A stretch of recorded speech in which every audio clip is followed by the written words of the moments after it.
Welcome, Keto Rockstars. How's everybody doing tonight? I am super excited because I have an awesome rock star on, Kendra at Consume the Goodness. Welcome, Kendra. Thank you for Hi. joining me. Thanks for having me. I'm nervous. Don't be nervous. We're just chit-chatting. And I would like to say hi to a few people before we get started and acknowledge some people. And for those of you who don't know, Kendra has her own channel. It's like huge. She's got like, I don't know, 20 some thousand followers. So I'm like really honored to have her on my dinky little 400 channel subscriber channel. But please, I posted and pinned Kendra's channel. Um, at the top of the chat. So please, if you're not already subscribed to her, please go and check out her videos. I've seen several of them, not all of them because there's a ton of them, Yeah. but she has amazing content. So Carrie is in the house pulling up the boat to the live stream. Welcome. Who else do we have? We have Brian, Fly Fisherman Dish, saying welcome. I think just Jason Keto stopped here too. He's a mutual friend of ours. He stopped by, but he's not gonna be able to watch it. So hopefully he watches Oh. the replay. And then, okay, so Carrie's joke. Jan Oh. told her yoga instructor she wanted to be more flexible. The instructor said, "Just stretch your limits." That's awesome. And then Lynn is here. Lynn 22 QCat. Yes, Kendra does rock. I'm a huge fan. I'm so honored to have her on. Let's see. And Carrie says you roll as well since you rock. He's our jokester. Yeah. Uh, let's see who else is here. And also, if you guys have a question, please try to put QQQ in front of it so that I can try to see it a little better. Carrie also has another joke. Scientists can't tell atoms about wellness since atoms make everything up. Very funny.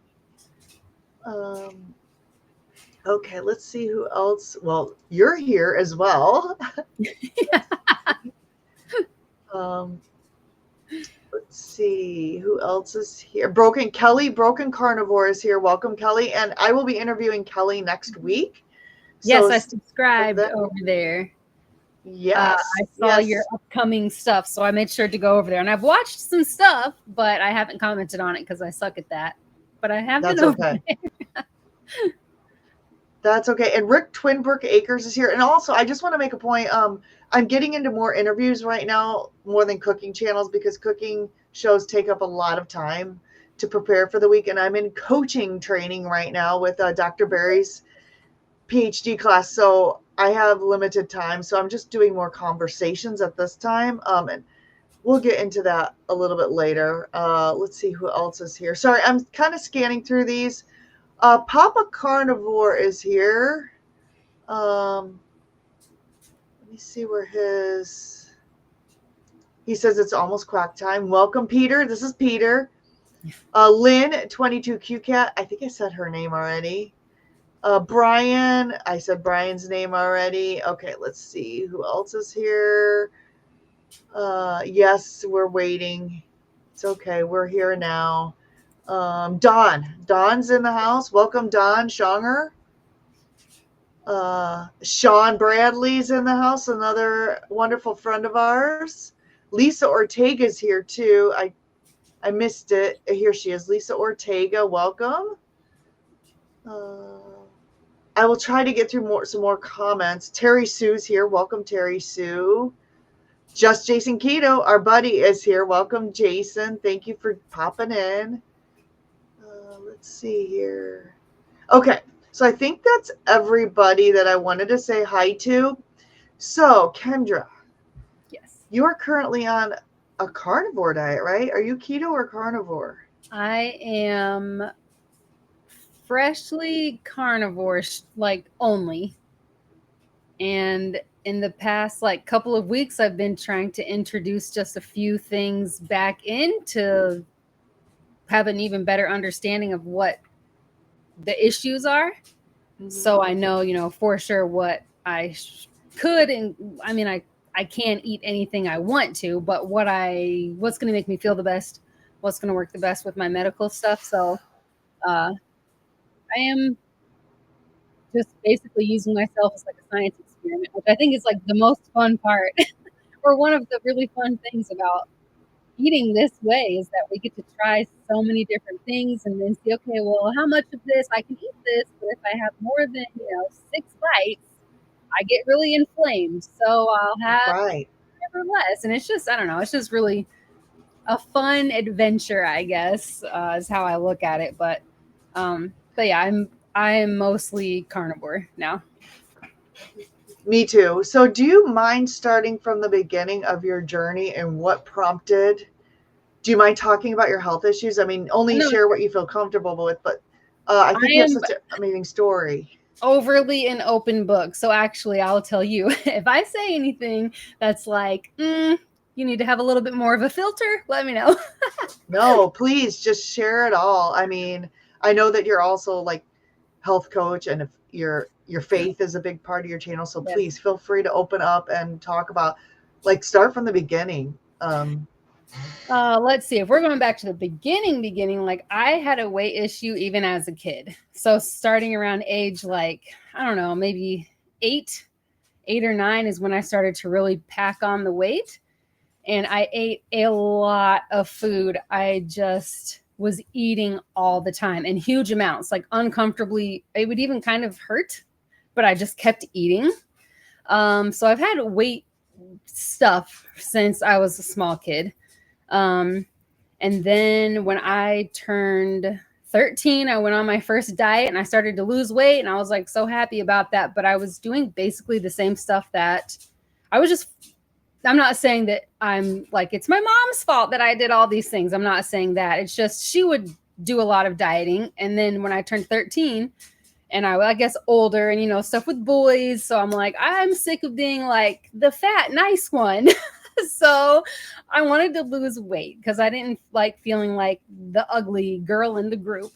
um and so whatever diet my mom was on, I just kind of did a bunch of different diets with her. And I did lose weight, which I always like to point out that it is possible to lose weight on all different kinds of diets. You don't have to cut out sugars and carbs and everything. However, what state is your health going to be in? When you really like, yeah, I lost weight, but I still had all these other issues. So anyway, so I probably really jacked up my metabolism by dieting from age 13 to, let's see, I started eating low carb in 2021. So it was a pretty good chunk of my life that I was just yo-yo dieting. But I started passing out when I was 13. That's when my medical stuff started. And it was all the time after that. Like I was passing out all the time. I had to leave school all the time because I was passing out at school. It just made things really difficult. And it sucked too because I like basketball was like my life. That was like my dream. I wanted to play basketball forever and be a coach and all these different things. But I ended up, so I was just passing out a lot at school. I became a homebound student. So if you guys don't know, that's where when the school day is over, a teacher comes to your house and brings you all your assignments for the day. And they go over your stuff with you. And then after a while of that, I was like, why am I even doing this? I'm just going to get my GED. I knew I really wanted to be in the medical field. So I just kind of shifted my thoughts, I guess. I went through kind of a depressive state, like I can't do things. I can't play basketball anymore. I can't play volleyball anymore. I don't go to like homecoming. I've never been to homecoming or prom or any of those things because I couldn't. So I was like, instead of being all down and depressed about that, I'm like, okay, what can I do? I can at least do some online classes. I can do something. I want to be in the medical field. How far it would go, I don't know. But I still am just I still want to try. So health wise, that was all still pretty bad. Passing out a lot. I'm trying to think. I feel like I've inserted so much crap that shouldn't have not even been in here because it's like, who cares? Sorry. So what happened? Did your mom take you to the doctor? I mean, Yeah, when I very first started passing out, I think it's easier to diagnose now because it's now that doctors have kind of like caught on. It's like, okay, now I know what this probably is. But at that time, uh, nobody knew. So it was every time I passed out, my mom would take me to the hospital. Every time I passed out, she would take me to the hospital. It was like I was in the hospital all the time, and they would just be like, "Oh, she's dehydrated. She needs to eat more. She." I mean, there was always just something, and then it was like, "Well, it's normal. She plays sports, so maybe she overworked herself." Like they were just coming up with things and sending me home. And then finally, I went to, it was kind of farther away, but I went to a different hospital and they did a tilt table test. And then they realized, okay, we understand what's going on. Every time she changes position, everything drops. So that's why she keeps passing out. And then, so the more tests that were done, like I was sent home with monitors for days at a time. Frequently, I had monitors attached to me all the time just so that they could see what it was like. What is her heart actually doing? What is her brain doing? Like, what's going on? And then that's when I was diagnosed with neurocardiogenic syncope. And then after more tests, I still had that diagnosis, but then they added inappropriate sinus tachycardia. And then also was added to that was POTS, which is I think the one that people know the most, but it's postural orthostatic tachycardia syndrome. So all of this stuff I'm also super sensitive to everything. I heard you saying this in Jason's when you were talking with Jason, and I was like, yes, I'm like that too. Yeah, everything. Like that, yeah. I could take a Tylenol and it like knocks me out, and I could take Benadryl and it's practically a tranquilizer. I mean, I'm sensitive to everything, which makes sense why I basically need to be carnivore, because every little food causes inflammation, or I can't sleep, or all these different things. So anyway, let's see. I forgot what I was saying. Sorry. So they ran all these tests and they finally, now I heard you call it something else, and I think that's what I put in the description. Dysautonomia is basically, dysautonomia is almost like a huge, it's just a name for like a huge list of just symptoms almost. And all of these things, that's why I just say dysautonomia, because when I read through not even just the things that I was specifically diagnosed with, but other things that are under that dysautonomia tree, or however you want to say it, I match up with all of them. So I'm like, okay, I just basically have dysautonomia. So my body doesn't, it just doesn't respond as it should. So like if I'm running, if I'm sprinting, my heart rate could just plummet. Or if I'm just sitting there relaxing, watching TV, all of a sudden I'm like, I can barely breathe, check my heart rate, and it's like 130. I'm just sitting there. So it's just the things that we don't control, that just happen, automatically, autonomic nervous system stuff. It's just out of whack. It doesn't work as it should. So that's made, gosh, and for so many years, like it was a lot of, at first I had no treatment because everybody was looking at me like, you're young. There's no way you have heart problems. You're just a teenager. And then when I was in my 20s, oh no, you're too young for heart problems. You're too young for blood pressure problems, whatever. And, which I never did. I don't know why I think doctors just maybe generalize, not all doctors, but just look at textbook stuff like, oh, heart problems means you have high blood pressure and whatever. And I don't. All of my numbers naturally run very low. My blood sugars are low. My pulse is low. My blood pressure is low. I think that's why it's so quick for me, because it's already a low number. So if I have an episode that is stress induced, or because of heat or extreme cold, or because of whatever it might be, my numbers are already low. So it doesn't take much dropping before I don't have enough oxygen to my brain and I'm passing out. So at first there was no treatment. It was like, no, you're too young for that, which was super annoying. And then after a while of issues and realizing, oh, obviously I'm not too young for it, because hello, It's happening. Then it was just a lot of pills. Try this medication, try that medication. Let's try these paired together. Let's try this one. Okay. Well, every, 3 months, what I would have to go in for a follow-up, and I would tell them I'm still having episodes, still getting sent home from school all the time, still all this stuff. Then it was like just adjusting all the medications. And then when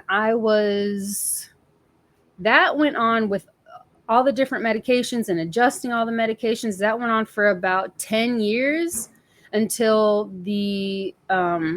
so I saw a lot of specialists. I saw a neurologist, cardiologist, and then an electrophysiologist. And finally, the electrophysiologist was like, let's just stop giving you pills. And basically, you have to, it's just lifestyle at this point. But not surprisingly, none of the lifestyle stuff was change how you eat. It was just try really hard to avoid stressors. If I sit for too long, it makes it bad. If I stand for too long, if I'm in heat, if I'm in extreme cold. So my whole life was just trying to avoid triggers. Things would still happen. I would still pass out, but it was like my life's mission. And then it became the family's mission to avoid triggers. Yeah. Yeah. So that happened for about 10 years. So what, you were like 23. Now, Papa, you know better. Don't ever ask a woman her age. But I don't care. He wants to know, how old is Kendra? She seems so young to have had all these serious medical issues. Do you mind sharing your age? I'm 37. Yeah. 37. There you go. The question is not, I really am just overly, like, it takes a lot to offend me or bother me or anything. So any of your questions, I'm perfectly fine with your guys' questions. But yeah, I'm 37. So it wasn't until,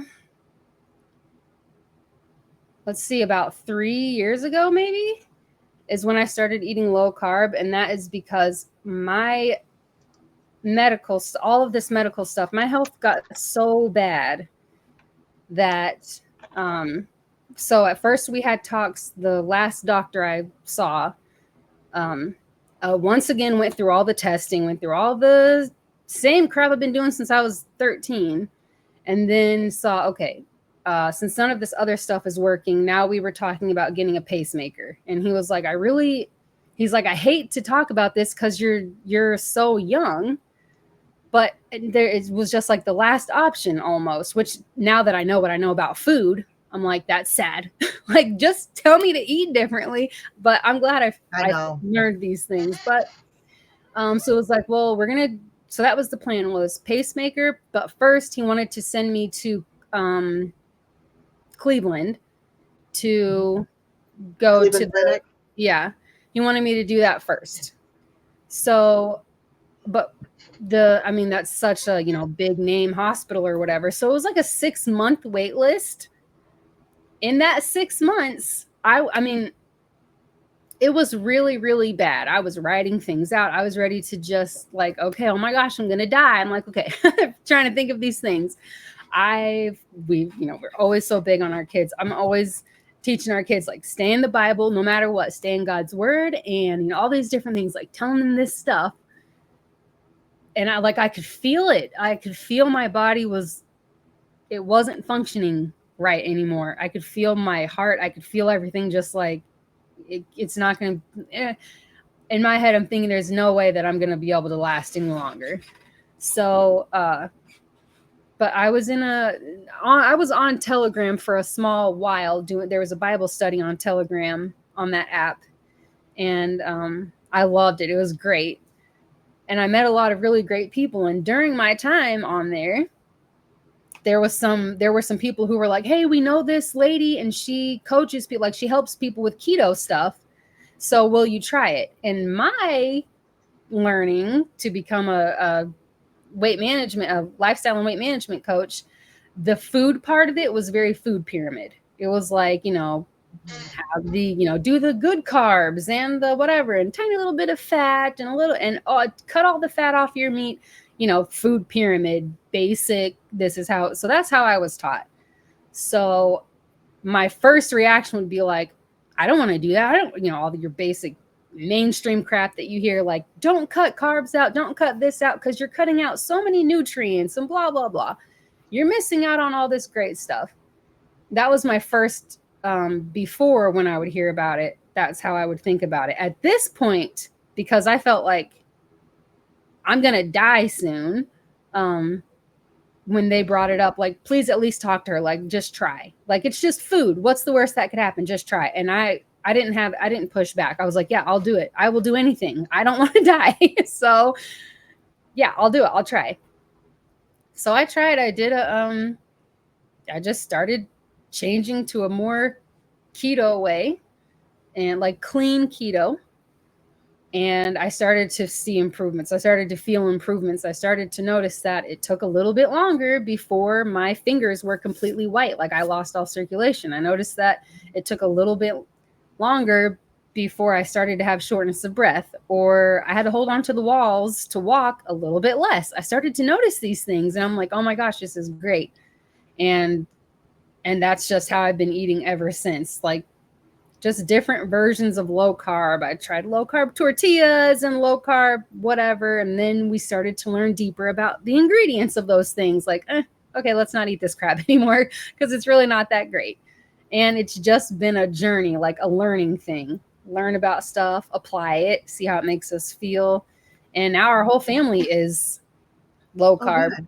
Yeah, all of us. And it's easy. I've heard some people, I've seen some channels where it's like, oh, well, when my kids get older, when they're older and moved out or whatever, then I'll do this way of eating, because right now it's too hard to have two separate meals. I cook for me, then I cook for the family. And that's very confusing to me now, because we've been doing it for years and our kids aren't old. We have our youngest was, I don't know, like 8 or something when we started eating low carb, and everybody's been fine. Like, we're fine. That's amazing. I'm going to say hi to a couple more people.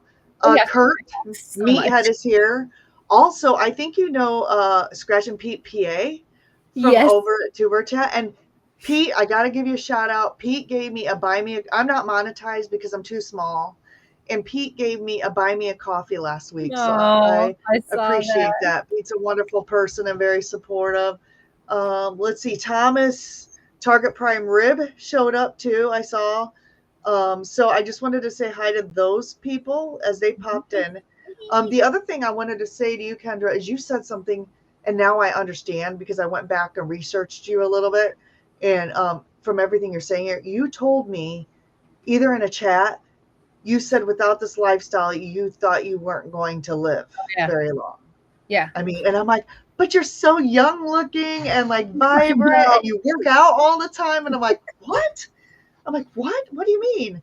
So then I knew when you said that, because, I've been through some, probably not as serious things as you've been through, but I've been through some pretty serious things, brain surgery and whatnot. And I'm like, I got it. The minute you said that, I'm like, she's got a story that was very serious, and you wouldn't know it by looking at you. But then I had to dig a little bit to in your channel and other channels to, like, find out, because you give it, I don't know if you have one big long video on your story, but I've dug through things and found bits and pieces, and then I'm like, oh wow. Yeah, and I'm so grateful for the crap. I'm like, I feel like so much good has come from all of it, even that the medical stuff started at such a young age, because it has for me, myself, but then also for my husband coming into it, and then for our kids being raised in a thing where like, when I look at things differently, I guess, because I know that just because I look a certain way, which I don't know if I would have come to this conclusion so early on in my life, if I didn't actually live it, where I would look at someone, I might look at someone and be like, oh, please, like, you don't actually have whatever, you're too young for that. And so we've been able to use all of this as such learning things for life, that you just don't know. And not even medical, not even physical medically. Like, we truly just don't know really what someone is going through inside emotionally, or, you know, any type of some stuff that we might be battling inside. Like, unless they come out and tell us, we just don't know by looking at somebody. That's true. That's So true. we've been able to use this as learning stuff for our kids, and just, you know, it's helped them learn a lot about compassion and humility and all that kind of stuff. And I know I've learned and grown a lot through it, so I wouldn't change any of it for the world. Plus, it makes it so much. It's kind of like, okay, you know, you have the fitness instructors who they've always been small, like their whole entire lives. They've been like tiny and almost fit like forever. And then you have people who were not that way, and they worked really, really hard, and they understand the mental struggle and the patience and the everything that comes along with it. So I feel like it makes me a better coach. It makes me a better encourager, because I know, like, when someone's telling me, oh gosh, this thing is hard and that struggle, I'm like, yeah, because I've lived it too. So when I'm coaching, it's not just coming from this is what I learned, and now I'm going to tell you to help you. It's like, I've lived it. So I don't know. I feel like I feel like it's going to make, like, your coaching. I think your coaching is going to be incredible because you've lived it. You'll be able to, you know, relate with these people, and they're going to know that it's genuine. It's not just like, oh, this is what I learned in my class. You know, you'll get I it. hope so. Oh yeah. Honestly, to me, the certificate kind of like, it's just now I'm not blowing off Dr. Barry's class, right? But I'm finding I know a lot of what they're teaching in the class already because I've lived this for 8 years. And so to me, it's more to have credentials, something to show that I know what I'm talking about, even though I really know I feel like I already know what I'm talking about, you know, but this is just like backup for me. Yeah. Although Yeah. I am learning a few things, but I wanted to ask you about that. So while you were going through these health issues, you immediately decided your career was going to be in health, and you went for, did you go for did you go to regular college? Did you go through a health coaching certification program? At first, I just went to, like, our community college to get, like, my basic stuff, because it was online classes I was able to take at that time. So I thought, okay, I will just at least do something. And then I went to Everest College there in Springfield, where I lived in Missouri. And I was there for 2 years. I got my associates in applied science for medical assisting. So I was a medical assistant. And then, gosh, the best job I've ever had was at a weight loss clinic. And I loved it. I never once was like, oh, I have to go to work today. Like, I was there early. I left late. I was perfectly happy. I loved it so much. I loved helping people and talking to them. And oh man, that is seriously just the best job I've ever had. But I was able to use my medical stuff because it was a medical weight loss center. You know, it wasn't just like Jenny Craig or something. Like, it was medically whatever stuff all the way through. And then all of these jobs that I've had, I wasn't able to stay because I was passing out so much. And then after a while, they can only, which I don't blame the employer, because it's like, when you hire people, you have them there to work. You need to count on them to be there for their full day. And there are plenty of times where I wasn't able to. I either couldn't go because I passed out, or I was passing out at work. So then they have to call an ambulance, blah, blah. Like, who wants to deal with that? So, so after a while of that, I was like, okay, what can I do on my own? You know, I still want to do this. I don't ever want to stop helping people with improving lifestyle. Like, I don't ever want to stop. This is my passion. Like, I have such a passion for it, for just, I don't know, helping. And my faith is in like tangled all up in it. And it is truly my passion. Like, feel like besides being a mom, this is what my purpose is. I felt like that with being a mom too. So yeah, that's how I went to Everest. I just did there were times that I had to leave school early, leave class early because I was passing out. I did some of it online to try to help. But I got through it. Yeah. Which I love that. I love that it was so hard. So now, because when even our kids are like, this is too hard, this is that, like, no, you can do it. Like, keep pushing. You can do it. And it might take you a little bit longer to get there because of whatever setbacks, but keep, just like keep going, keep building yourself up, get stronger and push through this. And then when someone else behind you is like, gosh, I have this, and this going on, but I really have this goal I want to reach. It's really hard to do it though. You can know from personal experience, you can do this. Like, just push, you can do it. And then you can be there to cheer them on. And I love it. You're so inspiring. I hope I can be as good a coach as you are, because you're very inspiring to me. And I may come to you with questions from time to time because you have way more experience than me. And Papa, yes, we said hi to you too, both Pete's, Peter and Pete. Thank you. No confusion there. So are you still health coaching at this time? Do you have like personal clients or anything like that? I stopped with, let's see, actually right around the time that I started my YouTube channel, that is around the time I stopped with I think I had 2 or 3 people at that time. But they were good after that, and I think I don't remember who I was talking to, but I'm just not the type to like want to take advantage of people. If it's like, you're good, I don't want to keep being like, well, let's keep on having weekly weigh-ins, let's keep on having weekly stuff, so that I can keep getting money, even though I know that they're good to go, but I'm always, always here. If you have, like, email me, whatever, I'm not going to charge for that. But the actual weekly or bi-weekly coaching stuff, they didn't need it anymore. So right. I'm not going to take advantage of that and just try to get just for money. Like, that's not right. So, but it all seemed to line up really well, because that was right around the time where I was feeling really, really heavy on my heart to start this YouTube channel. So basically, that is my coaching method, I guess you could say, at this time, is the YouTube channel. And I know it probably seems different. It's done in just such a different way as far on my channel, because I'll do skits, or I'll just have videos where I'm just like hanging out talking about something, or even in the music and the workouts that I do.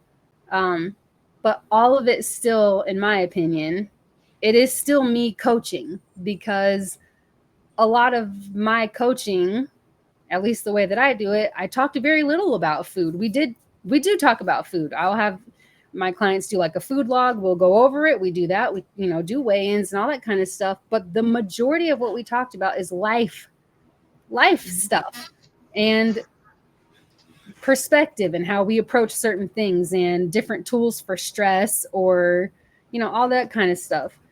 That is mostly what we talked about. So that's mostly what you will find on my channel is, I'll have a skit, and then I'll have like some encouraging message at the end of it that hopefully is helping in some way. But we might not think that our perspective on certain situations or how we handle stuff, we might not think that really ties into weight loss or weight management, but it truly does, It does. Yeah, it sure does. Everything. Yeah. It's not, I can't tell you how many times my scale has gone up, or the way I feel has gone up, just because of stress management and other things, hormone balance, stuff like that. I mean, it all plays into it.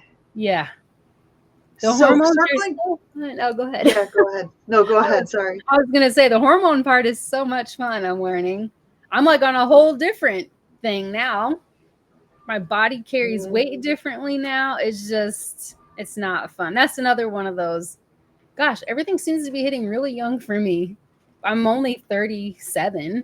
I'm already in menopause. Although I think surgery has something to do with that. Yeah. In like 2018 is when I stopped having periods, because my medical stuff is so bad that it's like, you need to not get pregnant anymore. You're going to end up like killing one of your kids. So let's just avoid that, so you don't pass out and smash a baby inside. So 2018 to 2024, no period, which is why the doctors are like, yeah, you're in menopause. That's why I broke out in that rash from head to toe. That was my body reacting to um, the the hormone changes, all of the changes going on in my body. And since I'm overly sensitive to everything, of course it came out in a giant rash. It was terrible. But yeah, I started to notice all these different things like, what's going on? Why am I gaining weight? I gained 25 pounds and I changed nothing with how I ate. I was still working out all the time, but I'm like, it's different. It's different. Like the tops of my arms, the weight, the shape of my body, where the fat is all accumulating. I'm like, what is going on? I was just losing it. And then I figured out it was menopause. So, man, You didn't. Can I ask you a personal question about that? Sure. You didn't by any chance have a partial hysterectomy or anything like that, right? Because I have a theory about this. Yeah. So in 2000, let's see, our last son was born in 2014. So 2014, I had my fallopian tubes removed. That was like, this is just too dangerous because at his pregnancy, I was bedridden for like half of it because of my passing out stuff. And it was like, we just don't want to risk you, hurting one of your babies. So let's just not anymore. And then in 2018, I'm just so sensitive to everything. My periods were awful. And every time that time of the month came, I passed out even more. Everything was terrible. So we did a partial hysterectomy. And so 2018, and they even told me, they were like, there's a really, like, you will likely go into menopause early because you're not going to have periods anymore. So, it's just going to change things for you.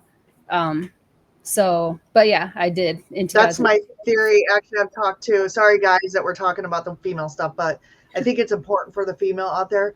So I had my hysterectomy in 2021, and I just talked to another lady last night who was at my house, and she's going into menopause early. And I have this theory that women who have partial hysterectomies, women who have full hysterectomies go into menopause right away. That's medical induced. They don't have ovaries to produce the hormones anymore. Women who have partial hysterectomies, I've been finding out from women that I'm talking to, within 1 to 3 years of having that partial hysterectomy, they start to go have perimenopause or menopause. I'm putting 2 and 2 together on this. And obviously I'm not a medical doctor. I'm an IT specialist that fixes computers, but I'm also becoming a health coach. But my logic is like, the more women I talk to that have had this done and you're very young to go into menopause. So I'm, like I said, I'm not a doctor, but I'm just starting to talk to these women, and it's like a pattern. It's a pattern happening. So that's why I asked. Yeah. That's why I asked. I'm like, yeah. It makes it so hard. Gosh, if you coach anyone, I'm only learning this, and now I know. If you ever coach anybody who's in menopause and they're like, this isn't working, just be like, patience, truly.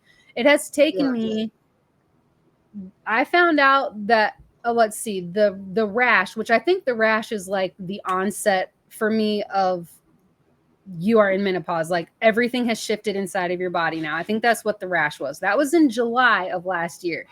Since July of last year to now, and probably only because I started doing strict carnivore, I have lost 5 pounds in all of that time. I'm carnivore. I exercise. I started a 1-year walk challenge, which you guys probably see in my shorts section. And then I also do other working out a little bit besides that. So I'm doing all the things, I'm doing all the right things. And in over a year, I've lost a total of just 5 pounds.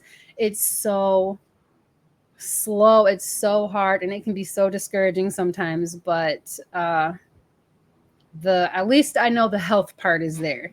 I can tell, the little things. My nails are strong. My skin is smooth. My hair is better. I have these things where I'm like, okay, I know that my health is improved. I'm going to keep eating this way because of my health. The weight, it's going to take like 10 years for me to lose this weight again, but I at least know I'm on a good track health-wise. And That is the most important part. The weight will fall off, and however it does. Well, and I don't know if this makes you feel any better, but I'm actually gaining weight. Are And I you? don't want to. Yeah, I gained like 15 pounds on carnivore, which actually, let's say hi to Jesse's Journals and Unboxes. That's Jesse is from our favorite tuber chat. And then I saw Dustin, Keto Simple, pop in here too. We know Dustin, we love him. I haven't gotten to his chat yet. But okay, so you started this keto journey, keto, and you noticed like some health benefits. Did it continue to get better? Did your passing out go away ever? Do you still pass out? I I do, mean, but tell me. it's so much less frequent. It used to be like, I don't know, maybe like 3 times a week I would be passing out. Would you say? I don't know, maybe like 3 days a week out of the 7, which is pretty a lot to be unconscious, and then when I pass out, I'm like out. I just have to lay in bed for like at least the whole next day. I'm just in bed because it just wipes me out. So it's not like that anymore. When I started keto, that cut down to like maybe once every 1 to 2 weeks, I was passing out. So it was still there, but there were at least improvements. I mean, seriously, I had to be holding on to the wall all the time when I walked because the dizziness was so bad and the shortness of breath, which caused dizziness. And I was just weak. I mean, I was just not good health wise. So we did start to notice things getting better. And now it takes me pushing, well, for the most part, it takes me pushing way past my limits, my normal limits, before I get to a point of passing out. Um, Sometimes there are things that happen, like if a like high stress seems to make it really bad. So if we're if like our dogs start to get into it and all of a sudden, in an instant, your heart rate shoots up because you're freaking out, or if you're almost in a car accident or something, those things, I can't avoid that. So I usually have some level of episode after something like that, but it's so much better. And I still think it's worth it. Like, okay, my medical stuff maybe isn't completely gone, but it's improved. And Yes. and the health of our whole family has improved, because if I didn't start eating this way and then my husband started to see the benefits of it, I was never like, all right, you guys, we're all going to eat this way and you're going to eat it and you don't have a choice. I just changed my eating, and then we changed our 2 oldest kids, who have more like our oldest boy was born at 24 weeks, so he has a lot of like, he's on the spectrum somewhere. He has struggles with overstimulation, and then our oldest daughter had some childhood trauma that affected a lot of things for her, like mentally. So we changed. So then those 2 were just doing it with me to see if it helped them focus and helped them with school and helped them with coping stuff. And it started to help them. And then my husband was like, okay, so he started to change little bits, and then everybody, and it was just small changes. And now this is just how we eat. And I love that. I just think it's so worth it. And I know I'm going to bring this stuff into everything because it's just who I am. But in my weakness, I know that God is shining through me, that I have these medical things. And somebody might look and be like, okay, all these years you've been eating this way and you still pass out. You still have this stuff, even though it's not as severe, I still have it.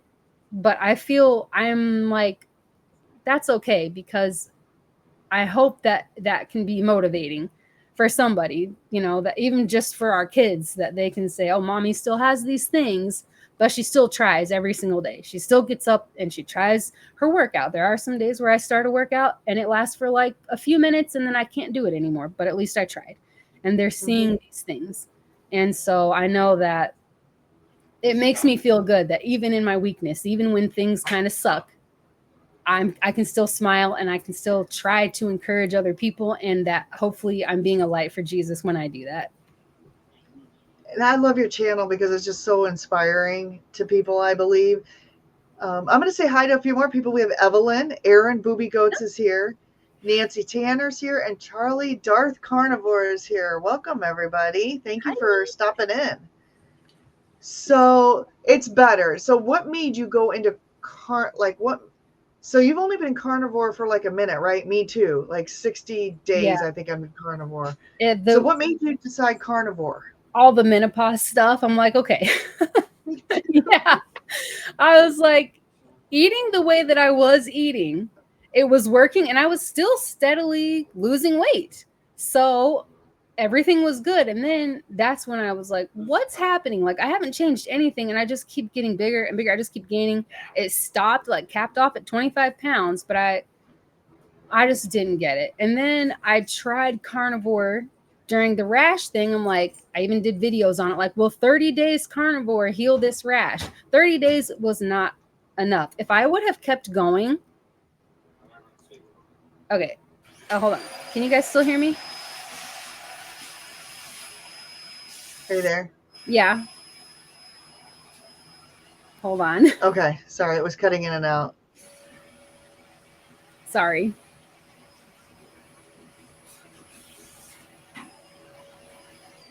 Okay. Sorry, my husband ran the vacuum cleaner for a second. If I would have stayed carnivore for beyond just 30 days,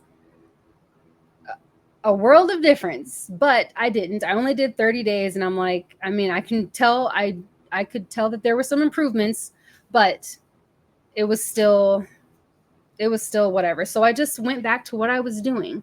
And then in July, I want to say is when I said, okay, I'm going to do 90 days instead of just 30, which I should have known better anyway, because I'm so sensitive to everything. My body is like really slow to heal, but really fast to have a bad reaction to something.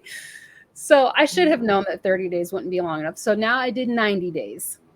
And that is when the weight finally started to trickle off. And something else I've been reminding myself is that I started eating low carb in 2021. And from then to 2024, I lost 37 or 38 pounds. So I'm like, okay, I need to remind myself that it took me years to lose that weight.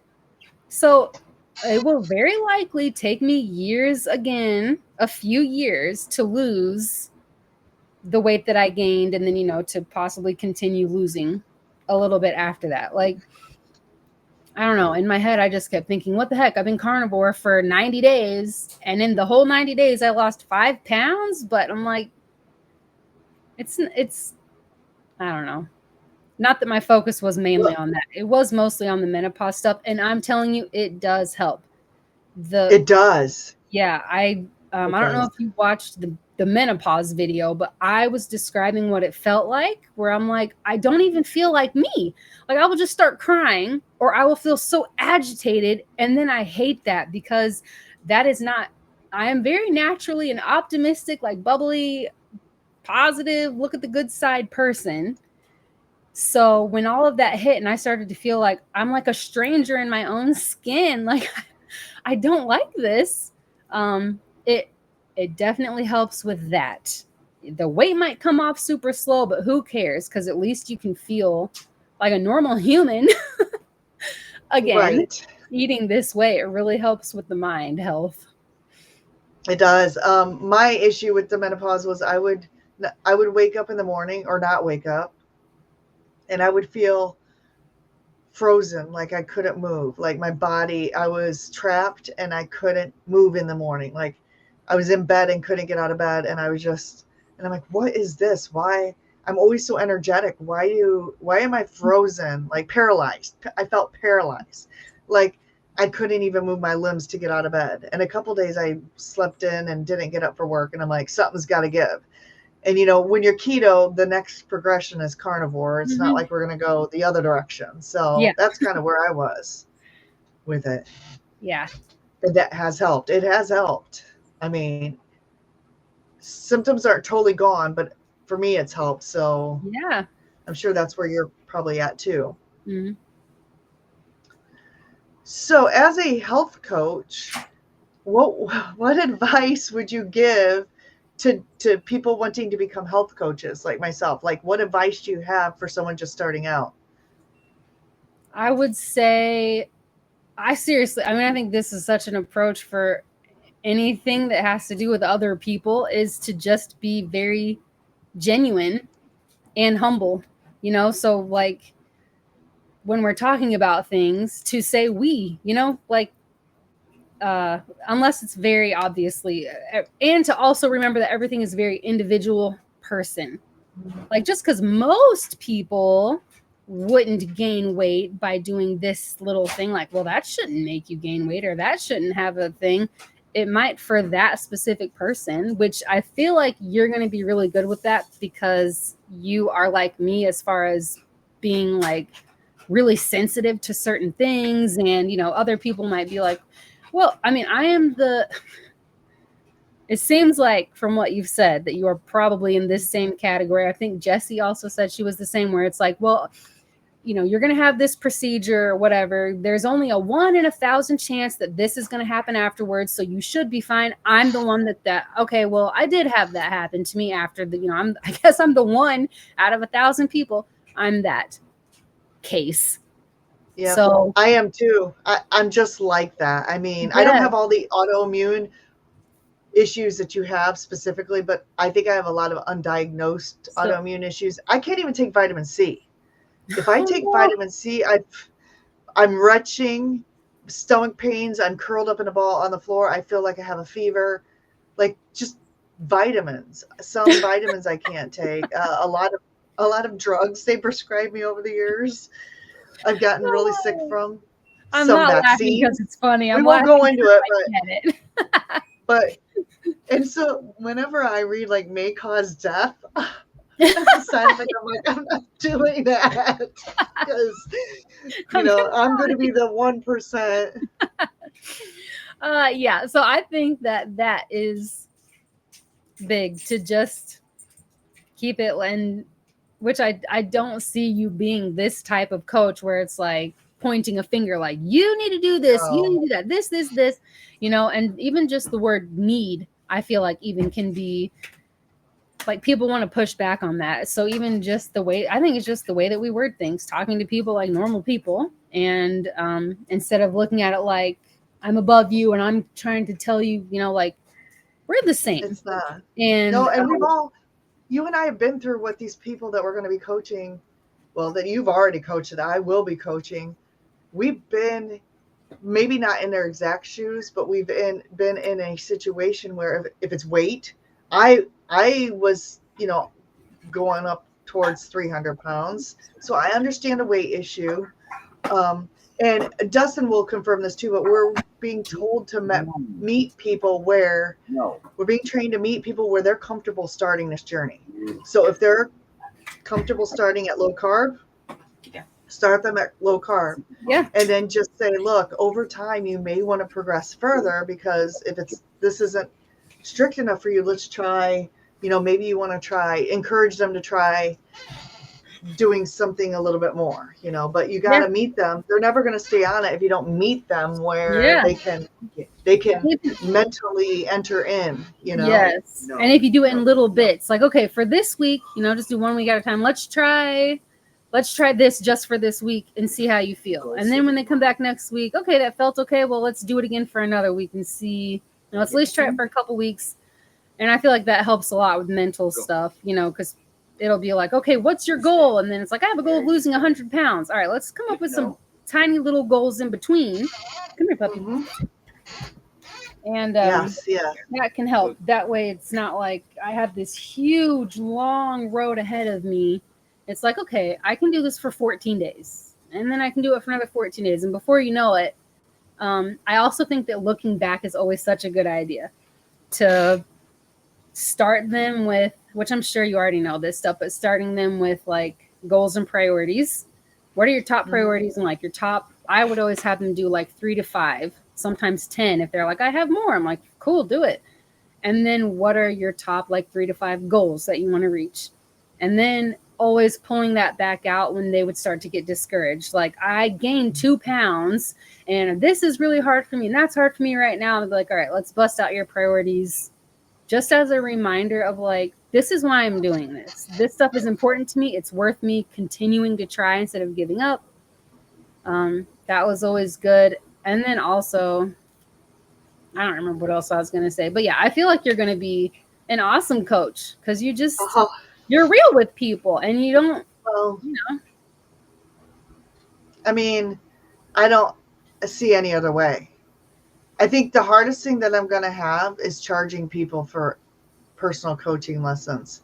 I just want to do everything for free and you can't. And I think that's probably why I haven't become a coach yet, because I want to just do everything for free. So that's going to be the hardest part for me is I know charging people. I actually thought about starting the one-on-one coaching again, but having it be you pay what, like you decide what you pay. I've been bouncing that around in my head because some people, maybe they want the help and all that kind of stuff, but they don't have a ton of money. So they can only do like $2 and be like, cool, I'm going to coach you for $2. And then other people might be like, overpay. I don't know. I keep bouncing this around in my head. Like, I will coach you and you pay what you can. And let's just do it like that.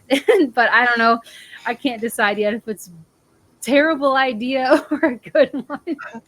Because you're like me, you just want to help people feel better. Yes. I think that's why the YouTube thing works so well, because I'm able to coach people. And I always say, like, in whatever area. And for me, I'm using this specific example for me, but for you, it might be something it might be like a relationship thing. And for this other person, it might be a financial thing. Like, apply it however it might need to be applied. But the message, the encouragement part, the motivation, the coaching is the same regardless of what the thing is. So I think that's why I'm enjoying the YouTube stuff so much, because nobody has to pay for it, Yeah. I don't enjoy YouTube.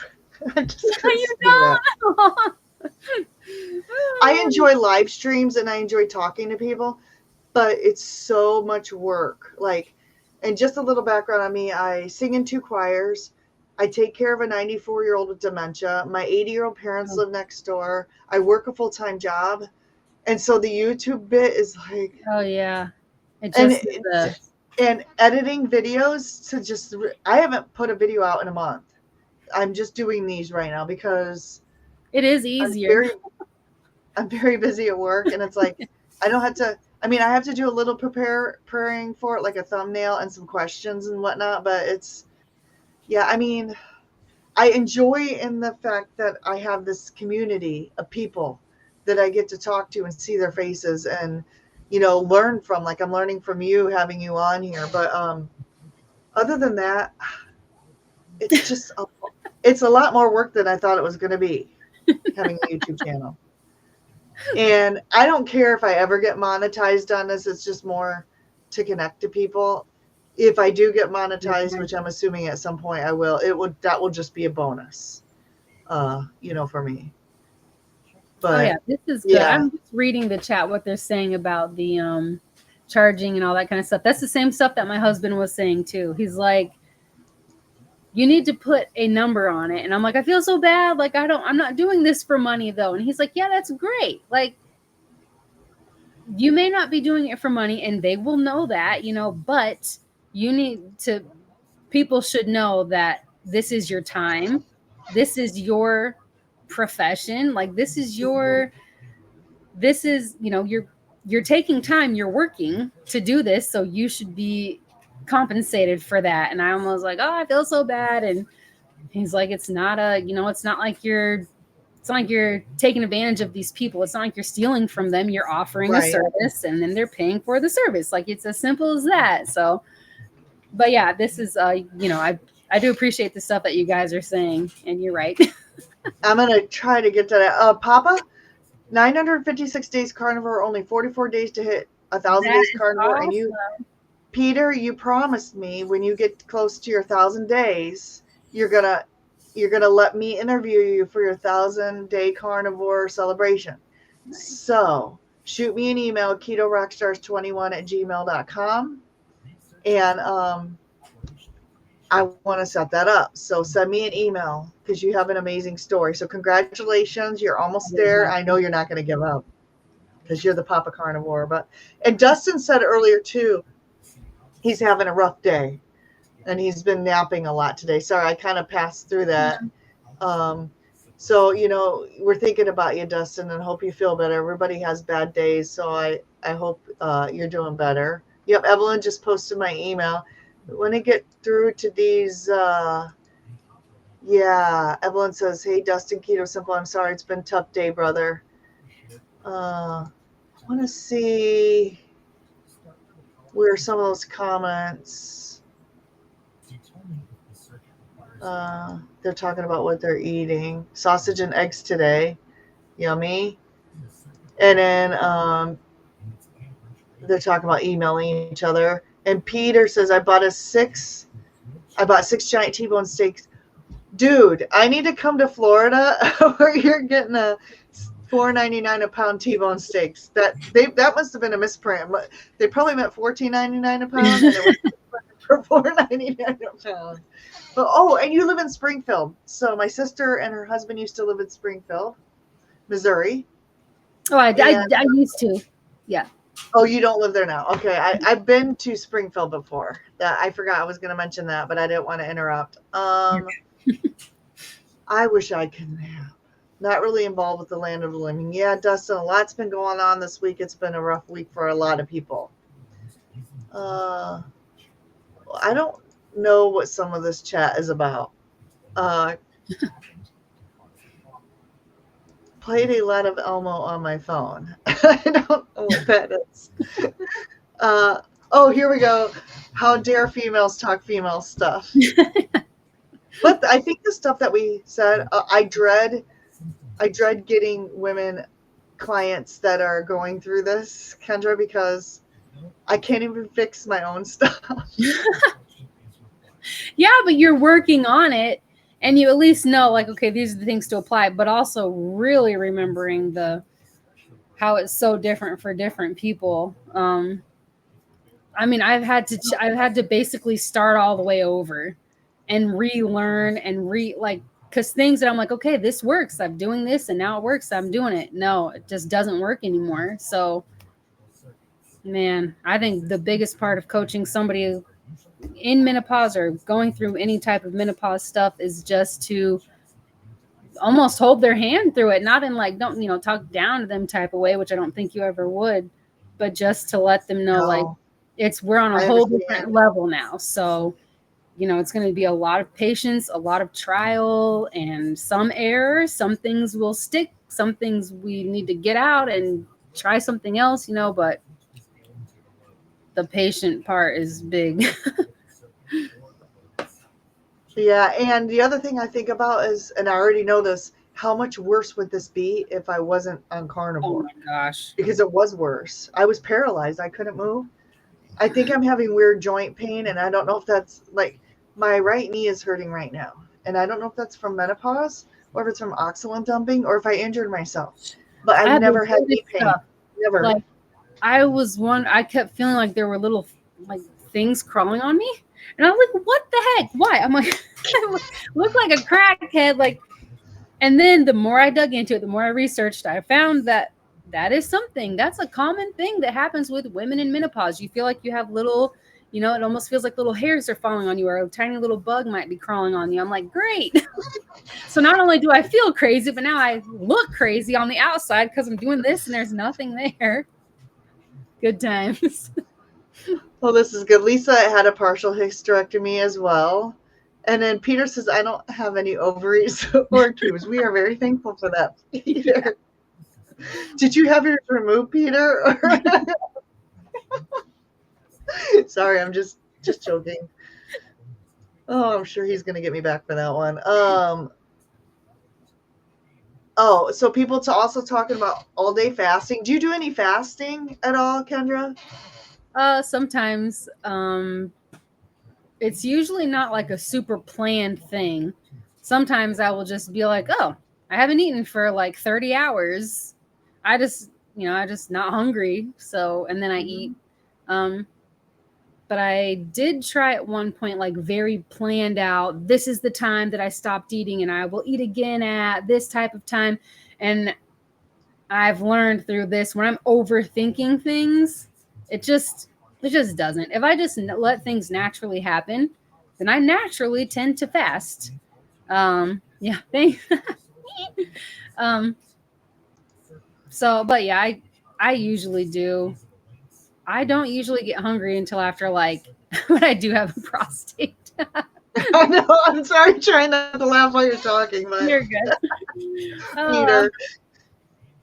Oh yeah, gosh, I usually go like around between 20 and 30, maybe 32, 36, between 20 and 36 hours, I would say, of fasting each day, because I'm just not hungry.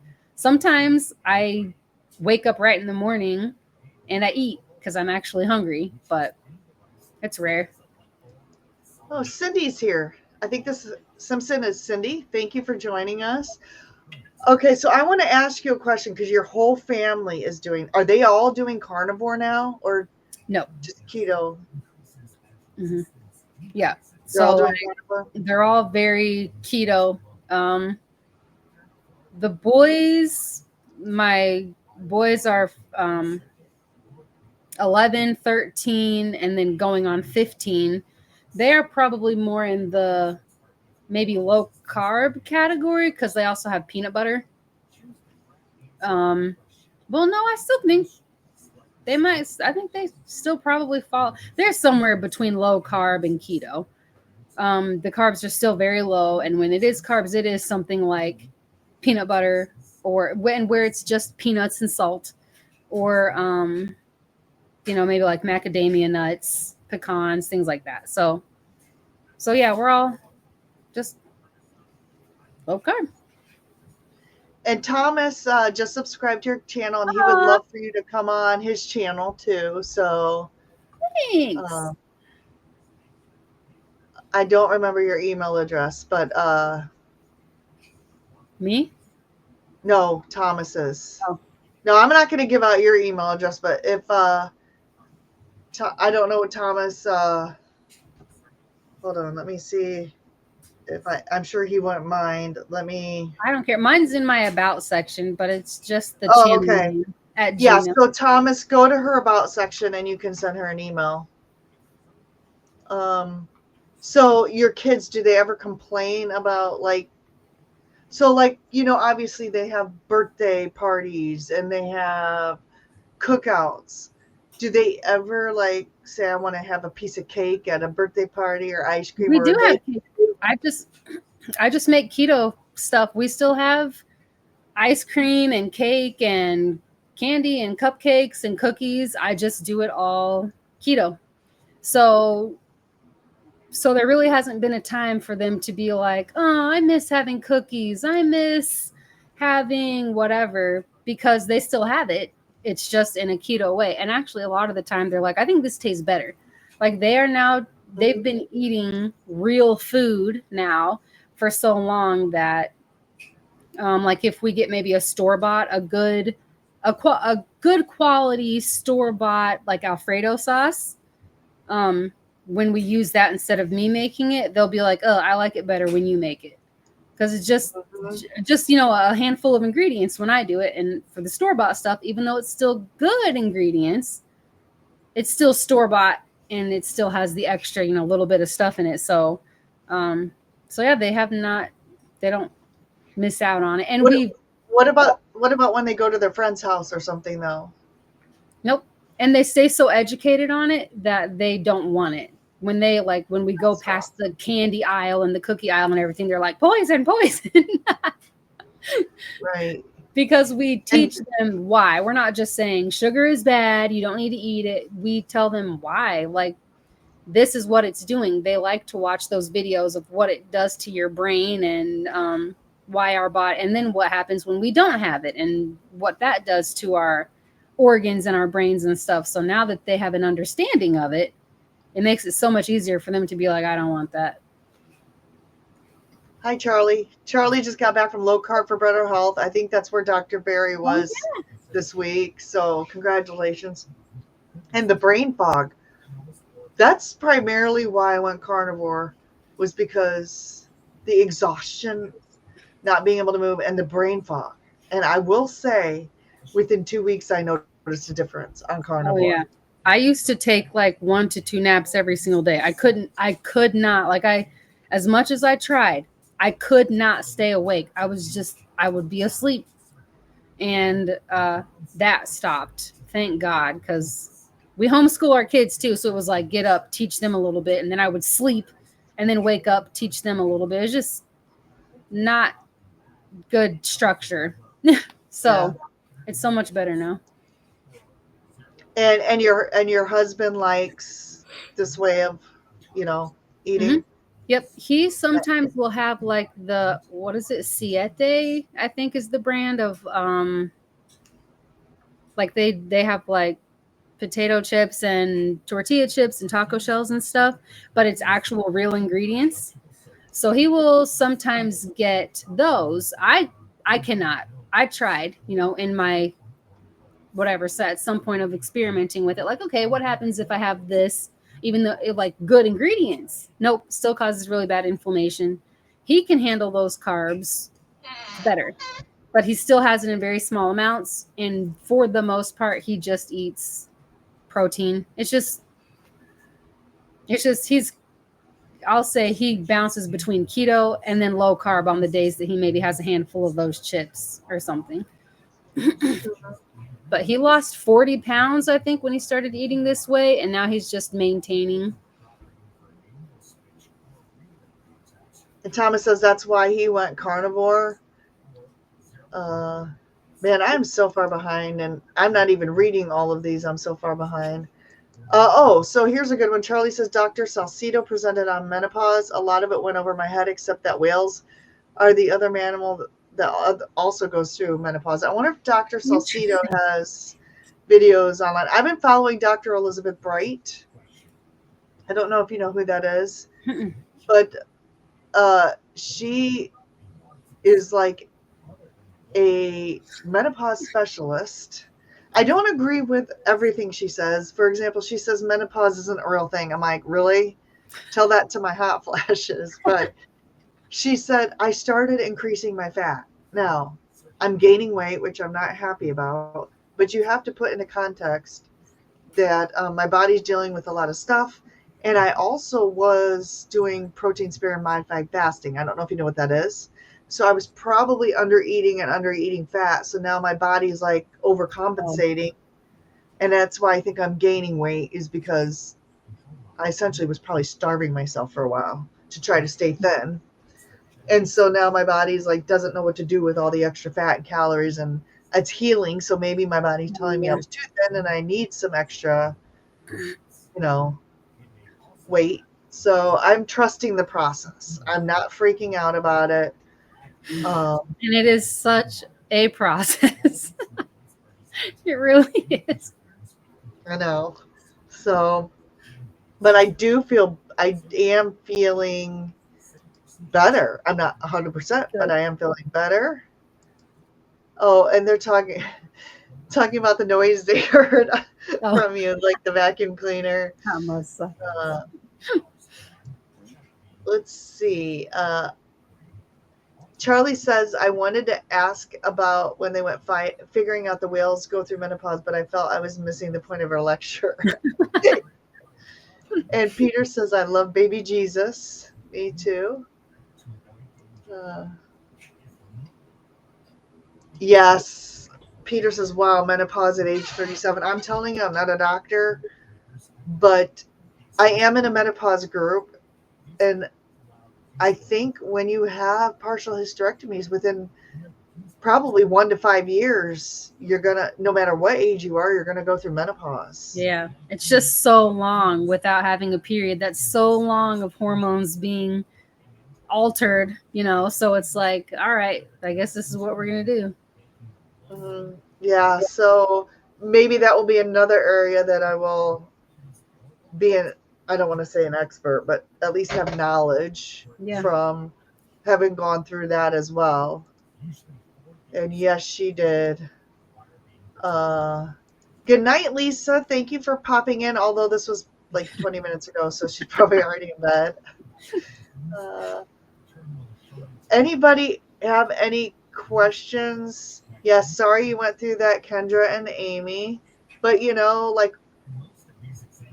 like Kendra said, she wouldn't change it because she's, really, you said it yourself. You wouldn't change what you went through because you've learned so much and now you are helping others and you're helping your family and your kids are even healthy now. So Charlie says, I'm the most humblest person alive. I think this is where they're talking about the not being able to charge people. Yeah. Oh. And Kurt says, Darth, you haven't met my mother-in-law. Yes, you should win an award for being that humble, Charlie. Are they being sarcastic? Because I really do think Charlie's humble. I've met Charlie in person. So I live in northern Indiana. Charlie's in Indianapolis down by Dustin. And he is a pretty humble guy, I think. Yep, always the less than 1% here. Oh, yeah. Jesse. Okay, Jesse. That's what I thought it was, Jesse. But there's just like always something. Bill Cook's here. Hi, Bill. Let's see here. I'm just trying to sustainable in their current situation. I honestly, in the beginning, feel like I will be giving away, raffling off coaching packages. Because in the beginning, I'm going to need some people under my belt before I feel even like I can charge. I'll be giving away coaching stuff. Like practice. Yeah, I already have a coworker who says I'll do it.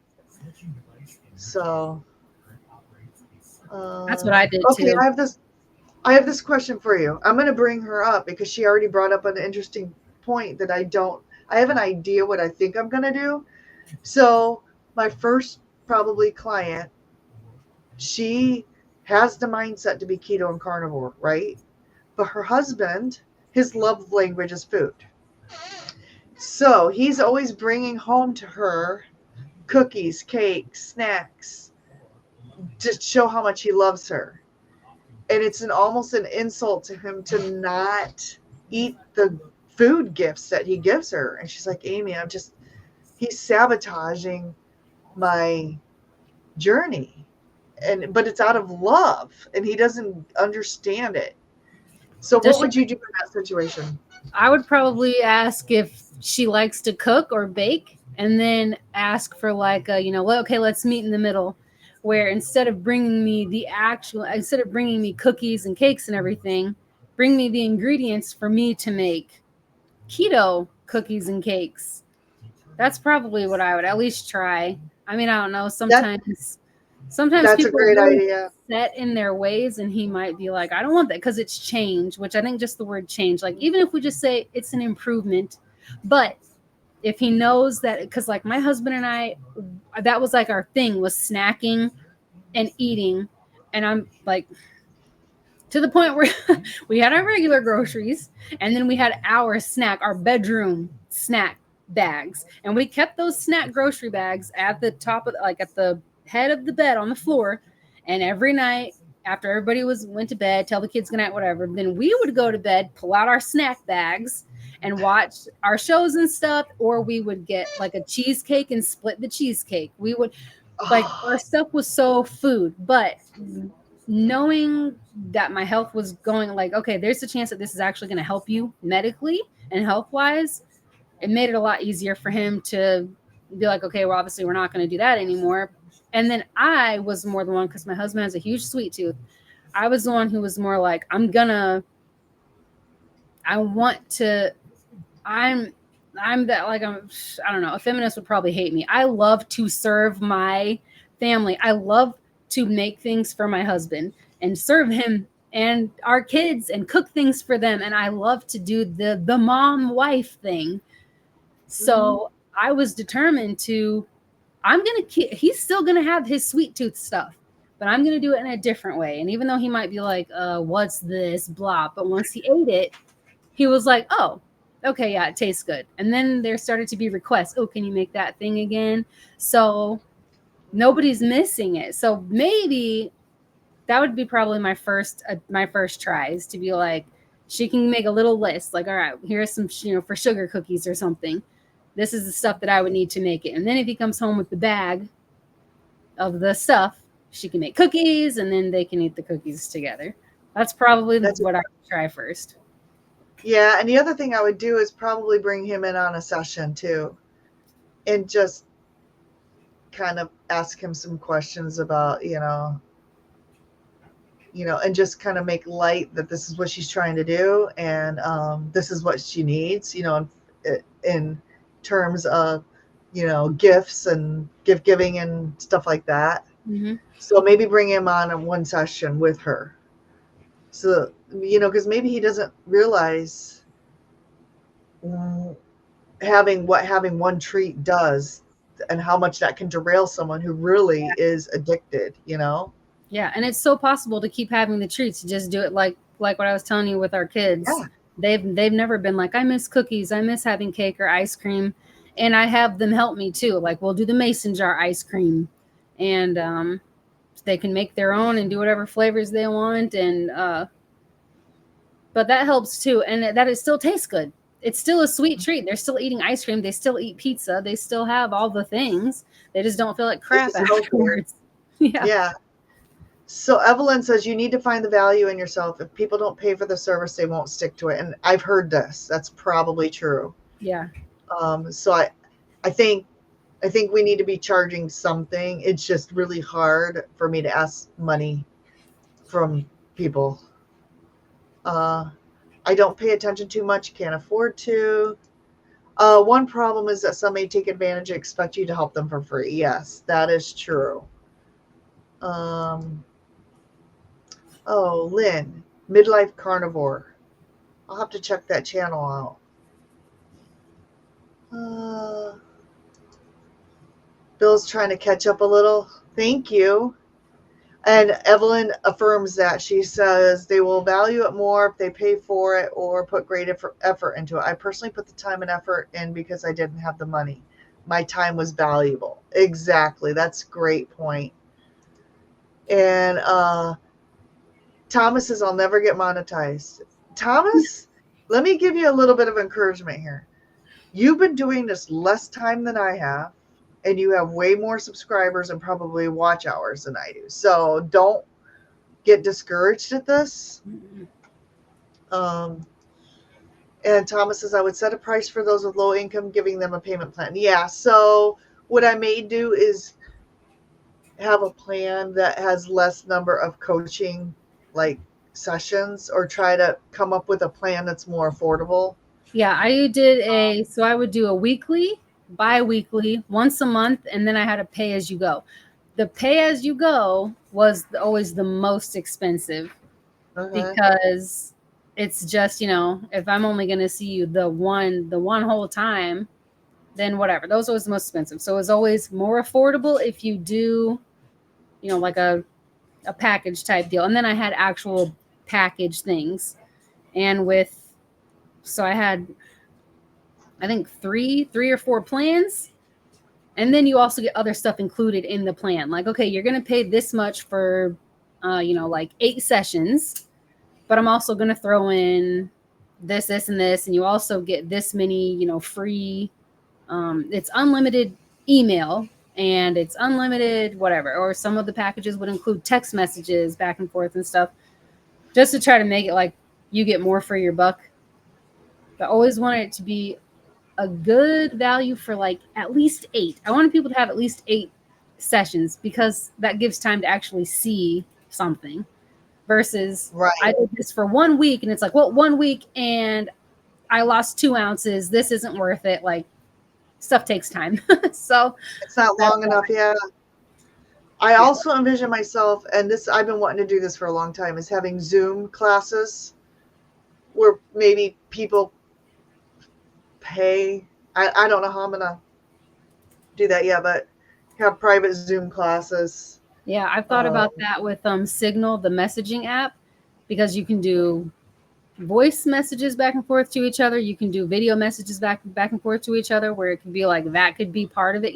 Pay this much, whatever the price might be, and then we'll have weekly like actual, not so much like what you and I are doing right now, but where they can say what they need to say. Because sometimes it's hard. I guess that would be better for more of the people who are like have crazy schedule. They're like, I'm super busy. I do not have time to set 30 minutes or an hour aside to do nothing else but talk to you.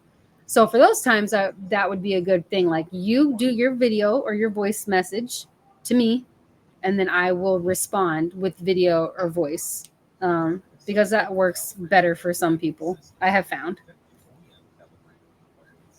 And Bill, yeah, Bill, that's a great point. Bill says, what, like, how much should we charge? And honestly, I have no idea. I'm hoping the class that I'm in is going to give me a little bit of business sense. They are teaching business part of this too. So Yeah. And also, if you just look around at other, similar types of things, like how much are these people doing? And then getting somewhere in there, where it's at least still competitive. Yep. Oh, Gary woke up from his crash. Sorry, everyone. And Aaron, man, Aaron's rocking it with the steps. Nice. Trying to get through this 8:07. I'm still like 20 minutes behind. Let me see. Oh, and Nancy says you have such a big heart. You want to reach out to everyone and help them all. You're going to be an awesome coach, but you can't get burnt by people who try to take advantage of you. Yes, I understand that. And I can't even tell you how many times, like, people locally here or people just know me, I've called and like just talked to them for 3 hours. Like, people are just down in the dumps because they got a bad test from their doctor or just needed someone to listen. I've already been doing that to people that I know personally and just needed someone to talk to. Yeah. Oh, Holly Springer's here and she's catching up on 1.5 speed. Thank you. Evelyn says fat is where the flavor is. One day I'll be at a meetup with some of yous. We would love to meet you, Bill, in person. That would be cool. Let's one to Tampa, but I have 2 doctor's appointments. Oh yes, Evelyn and I met at Keto Palooza. Were you at Keto Palooza? Have you ever been to Keto Palooza? No. That would have been so fun. Oh, here we go. Dr. Barry and Elizabeth Bright and my awesome moderator Evelyn posted the video. And Thomas sent you an email. He wants to have you on as well. Sorry, I'm reading Thomas's thing that they show up down there. And Charger Mopar Rick is here. Quack, quack. And yes, Thomas, you can be my first client. That's awesome. You and my coworker. So once I'm ready, I will let you know. That's what I did. I had my mom. My mom was my first client, and I asked her to take pictures, which I think is just, I did that with everybody. But so she took pictures, and then on my website, she did a review so that I could have that on there, and I could share her pictures and show, like just some testimonial type things before and after. It does help to have some people you're coaching for free, just to kind of, it's good for them. It helps you too, though. Yes, that would be awesome. I would love you to be one of my first clients. Tell him to bring steaks home. They're talking about my coworker's husband. That's a great idea, actually. Ooh, forgot Riblets and Iguana Nation. I'm sorry, I'm reading ahead. Charge them $80,000 with a 95%. And Rick says he was the IP sensor and engine on your van failed, so he was stuck. I'm so sorry, Rick. And here we go. Food is not a love language. His love language may be acts of service or receiving gifts. He needs to shower her with health so they can live long together. Exactly. Um, and anyone who wants to come on my channel, Peter, you need to reach out to me. I'm doing interviews right now, just because, like I said, I don't have time, because cooking shows, like, you have to prep through the week. I have to set up multiple cameras and tape wires in my kitchen. It's a lot of work. It's hours of prep work to do a live cooking show. So right now I'm trying to do just, lives where I talk or interview people. Not to say I'm not going to do any more cooking shows or videos, but while I'm in class, it's just easier. So I need people. I usually go live Sunday nights, 7 p.m. Eastern time. But if that doesn't work for you, we can figure something else out. Also, if I'm doing these carnivore Avengers. So if anybody wants to have their carnivore Avenger made, the next contest, shoot me an email, ketorockstars21@gmail.com. I need your head picture and what you want your Avenger name to be. And I'm probably going to do the next one on Sunday the 28th. I'm going to do a drawing. And yes, I do use AI for that. So if you don't want your photo submitted in AI, then don't do that contest. Let's see. I am missing stuff here. Sorry, just trying to get through this. You are good. And I don't know what it is about these softwares, but they jump around. Do you have the same problem? Sometimes, like if I'm using a phone for my, like with the live chat, I'm reading and all of a sudden it's like joop, and skip up, and I have to go back down and try to find where I was. Yeah, I'm lost. I lost my spot. Here we are. Okay, and Bill says my feral kitten thinks food is, yeah, cats do definitely think with their stomachs. I'm sorry, but they do. And Josephine, hi Josephine, howdy y'all. I was driving my son around and thought I missed the live. Well, if you did, even that's what replays are for. Yeah, buy her keto cookbooks, exactly. And Evelyn is the queen of keto cookbooks. She has a lot. That's her favorite thing. And Rick says, I would be sad if someone who offered me duck food instead of good food. And by the way, he feeds his duck like carbs. He feeds his ducks.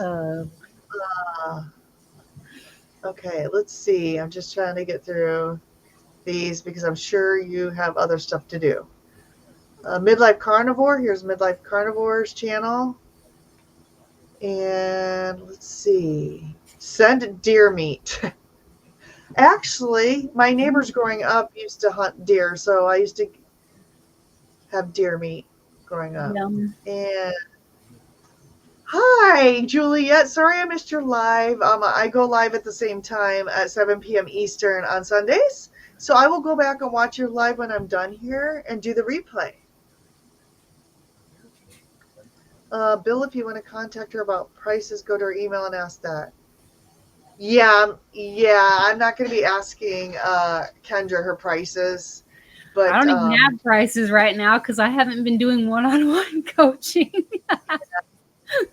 And I don't know what my prices are yet because I don't know that much about it. I have to do some research. Oh, yeah. I'm sure if I used my old pricing, it would be, I don't even know.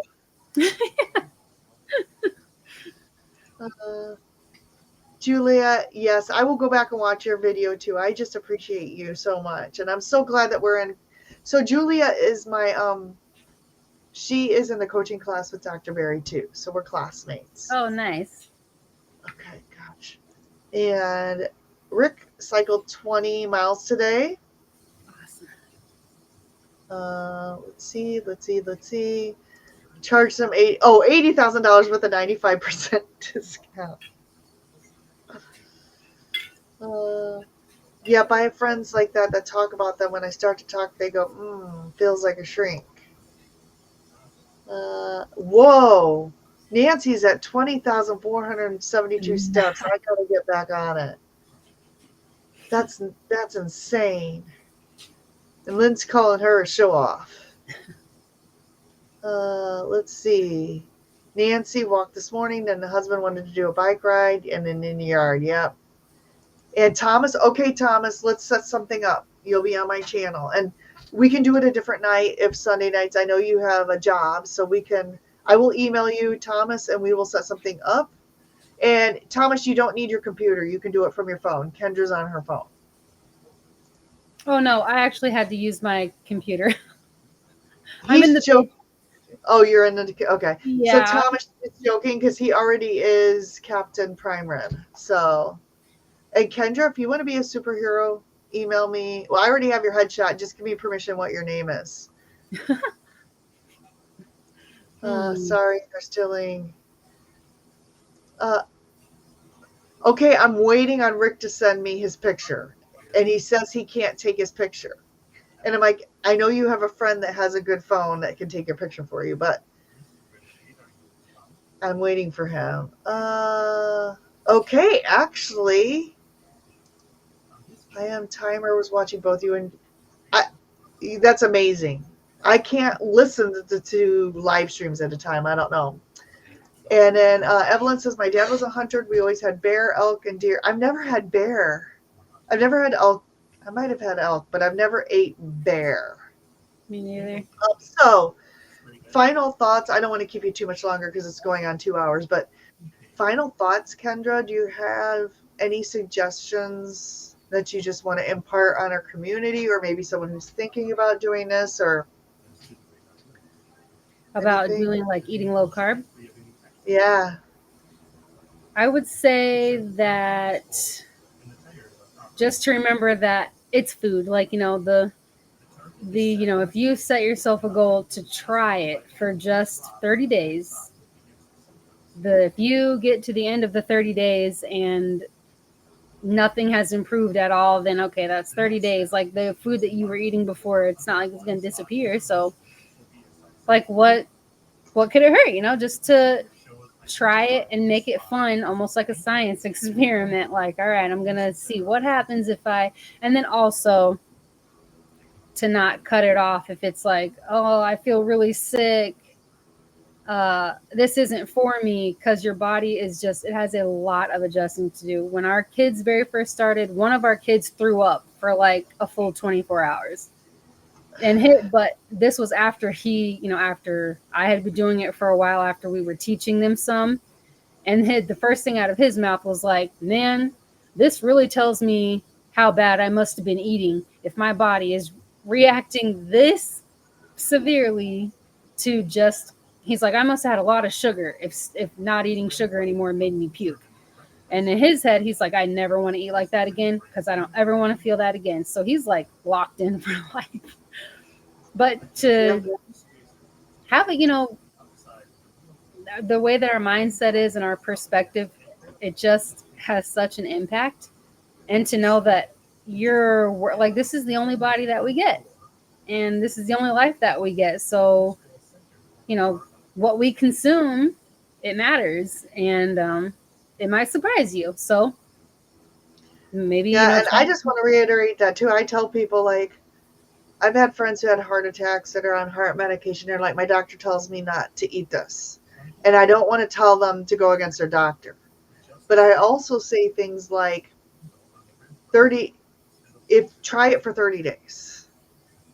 It's not, I don't think you're going to die in 30 days. I mean, I hate to say it like that, but like, just try it for 30 days and see how you feel.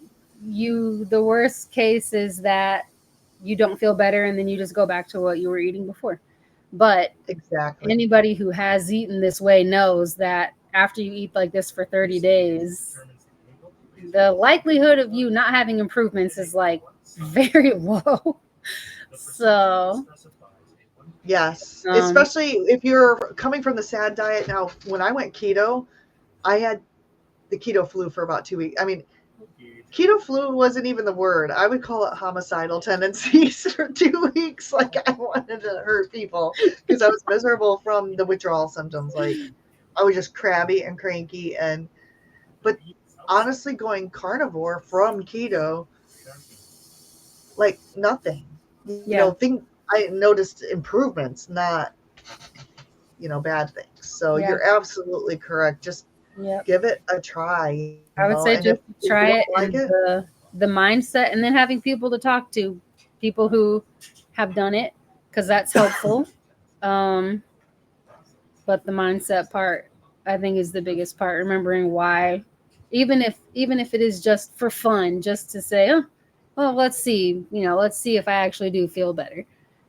At least worth a try. It's just food. I apologize. Also, I'm not. I don't know what it looks like from the outside. On the inside, I'm like, look normal, look normal. I'm trying really, really hard, but I know on the outside it might look like, gosh, she's kind of looking like a biatch right now. Like she doesn't want to be on my channel anymore. That's not it. No, My it's good. lips are starting to go numb, I think, because I've been sitting. Okay, so we're going to end this. I just wanted to part with Sean said he had a heart attack 2 years into keto. My doctors freaked out when I told them I was still doing keto. So everybody, I'm going to let Kendra go because she's been here for almost 2 hours yet, and I don't want to sabatage the rest of her evening. And I just don't want to pass that on your live stream. I don't. No. So we're going to let her go. I want to thank you so much for coming on, and I'll come on your channel anytime if you'll have me. And thank you so much. You've been just such a wonderful guest. And with that, everybody, we're going to say good night. Okay. Take care. Thank you. Bye-bye.